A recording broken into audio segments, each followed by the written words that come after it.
Welcome back to the Marriage Melody, where we are composing a lifetime of love and happiness with our husband. I am your host, Rivka Harper.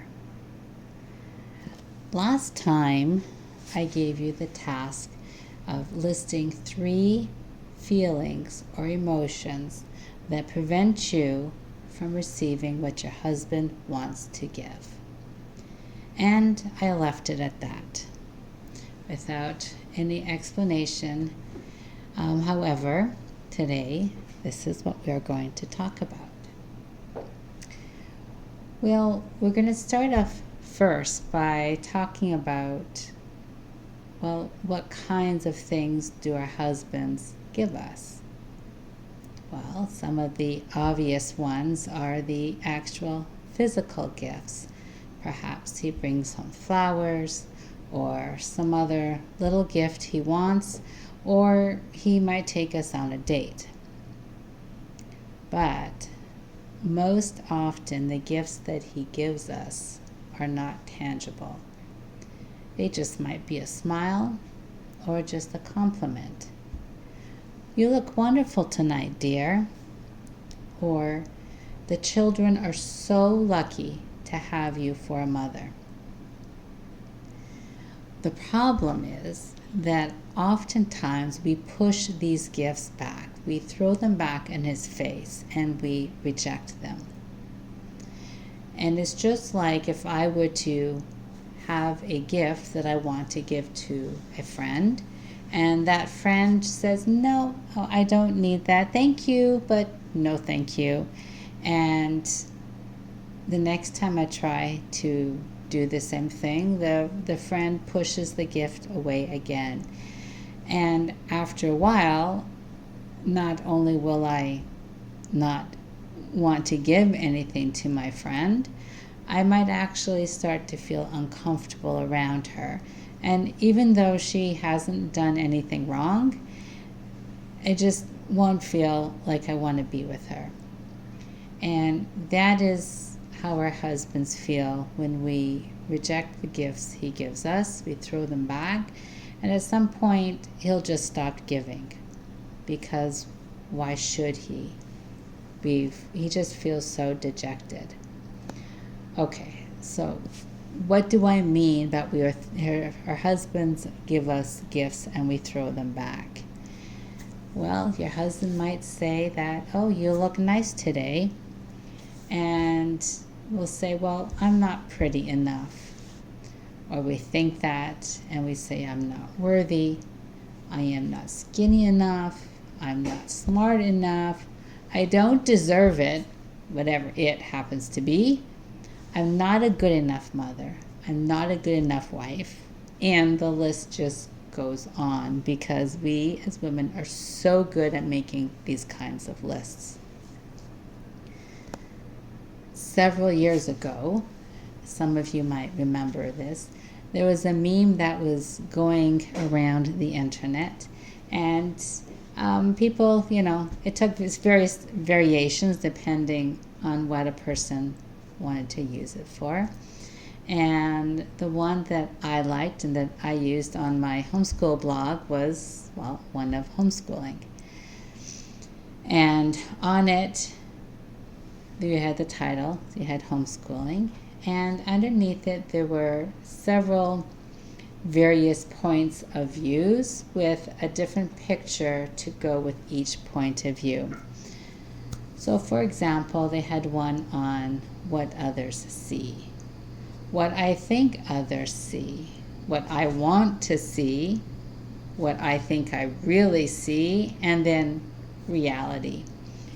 And the first ones portrayed more of a superhero type of a picture, and the perfect homeschool family, and the kids are always dressed nicely, and they're up early, and they're always very studious, and the house is immaculate. It goes on. And then as you go down the list and you get to what I really see, and then what reality happens to be, it all disintegrates, and it just turned into pictures of chaos.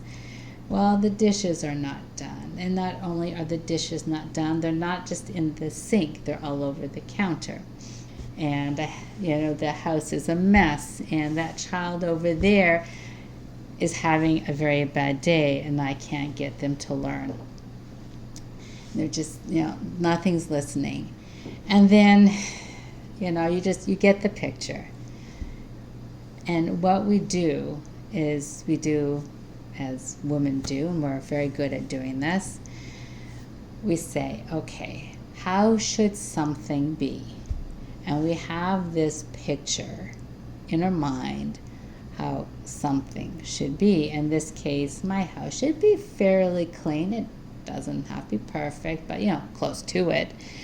And my students are all studious, and they always listen to me, and all this kind of thing. And so we have this image in our mind, and it is usually totally out in left field and not attainable. So it's not realistic at all. And then we compare it to what we think reality is.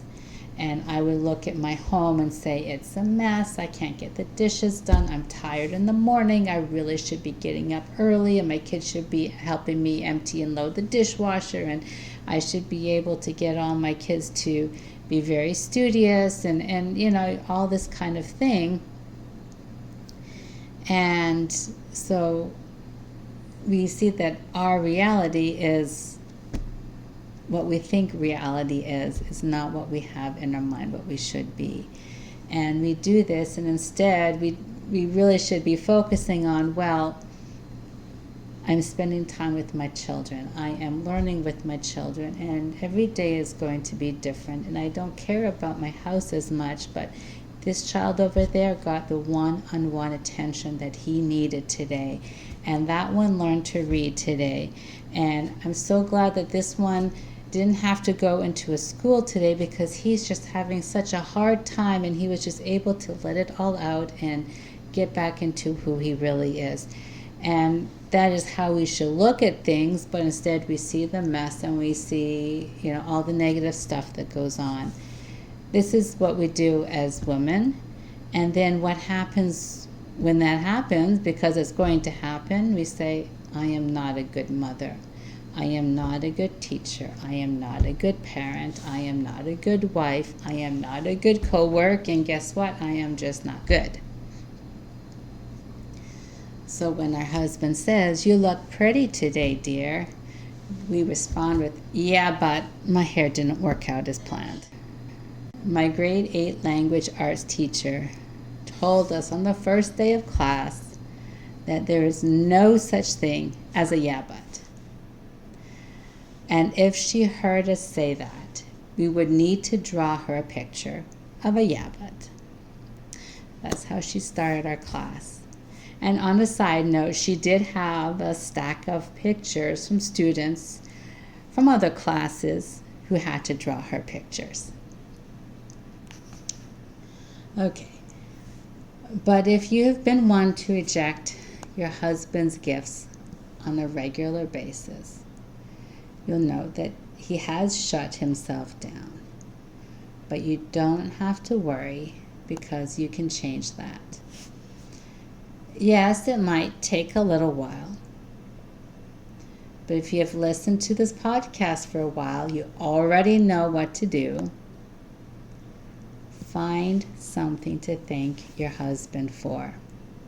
Anything. Find something. We've talked about this. Big or small. Find anything. And then afterwards, guess what you're going to do? You're going to find something else. And what you are doing is you're creating the safe place for your husband. You want him to feel safe to say what he really wants to say. And guess what? It's what you really need him to say. And you need him to know that his gifts will be accepted. So be on the lookout. Keep your eyes and ears open. He will start to open up. And when he does, all you're going to do is say thank you, and you're going to give him the biggest smile you can. Resist the urge to say, yeah, but. When you are able to receive, he will be able to give. And when he gives, the more you will feel cherished. The more cherished you feel, the happier you will be, the more fulfilled you will be, and the closer you will be with your husband. And before I end, I just want you to know that yes, you are pretty enough. You are worthy enough. You are skinny enough. You are smart enough, and you do deserve it. Whatever it is, you are a good enough mother, and you are a good enough wife. Now, that doesn't mean that there's no room for improvement. We're not perfect, and we're not supposed to be. So there will always be room for improvement. But you should know that right now, at this moment, you are good enough. Your husband married you because he found you beautiful, smart, attractive, worthy.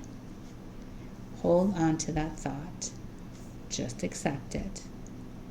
And tell him thank you for marrying you. Have a beautiful week, and we'll see you next time.